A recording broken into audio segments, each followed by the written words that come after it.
મહત્વનો નથી. હું તો એ ટીમ્બી નાના એવા ગામડામાં મોટો થયો, ત્યાં ભણ્યો, જેવું આવડ્યું એવું લખ્યું ને વાંચ્યું ને પાસ થયો ને આય પહોંચ્યો.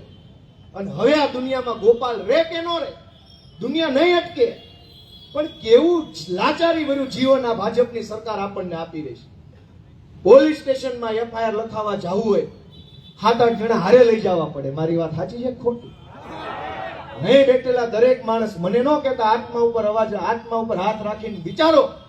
જે કોઈના હિંમત એકલા પોલીસ સ્ટેશન જવાની, 4 લોકોને લઈને જવું પડે. કાકા હારે હાલો, સોસાયટી પ્રમુખ હારે હાલો, તો ભાઈ રમેશભાઈ હાલો હારે, આગેવાન ટાઈપનો માણસ હારે લઈ જવો પડે.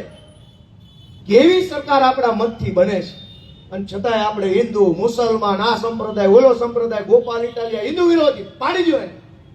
દોસ્તો, હું મહત્વનો નથી. હું 1000 વખત કહું છું, ગોપાલ મહત્વનો નથી, તમે મહત્વના છો. તમારી હારે અન્યાય થઈ રહ્યો, તમારી હારે શોષણ થઈ રહ્યું છે. ગોપાલને તો એની માએ વકીલ બનાવ્યો છે, કોઈની હિંમત નથી કે અમને ફરી દઈએ. પણ એ પ્રશ્ન નથી દોસ્તો. તમે વિચારો, આત્માને જગાડો, ઢંઢોળો પોતાના મનને કે ક્યાં બટન દબાવીએ છીએ આપણે, અને હું કામ બટન દબાવીએ છીએ.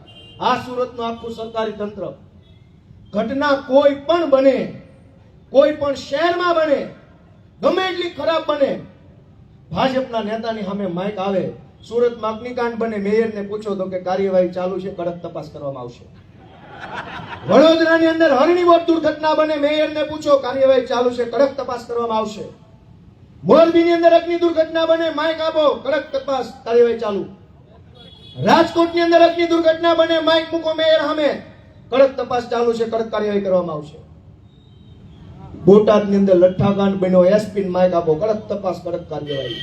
સુરતમાં ડ્રગ્સ વેચાય, કડક તપાસ, કડક કાર્યવાહી. દોસ્તો, પ્યાદા બેઠા છે, પ્યાદા, ચારેય બાજુ પ્યાદાઓ બેઠા છે.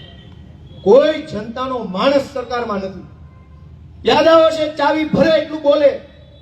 પોતાના દમ ઉપર 10 મિનિટ ભાષણ ન કરી શકે એવા માણસો મંત્રી બનીને બેઠા છે. દોસ્તો, આપણા આત્માને જગાડો, હવે તો જગાડો, આત્મા જગાડો.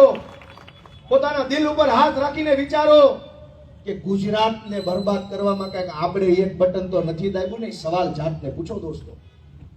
કઈ હદની વ્યવસ્થા, એક એક માણસ પ્યાદુ. 50 જેટલા ધારાસભ્યો, મંત્રીઓ ન્યા આવ્યા હતા વિસાવદર વિધાનસભાની ચૂંટણીમાં પ્રચાર કરવા.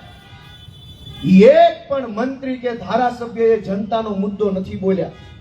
દરેક ગામમાં મંત્રી, ધારાસભ્ય જાય, ગોપાલ આવો છે, ગોપાલના બાપા આવા છે, એના મમ્મી આવા છે, ગોપાલનો સ્વભાવ આવો છે. કતારગામમાં આમ હતું, અહીંયા બીજું કઈ બોલતા આવડવું તો જોઈએ ને દોસ્તો.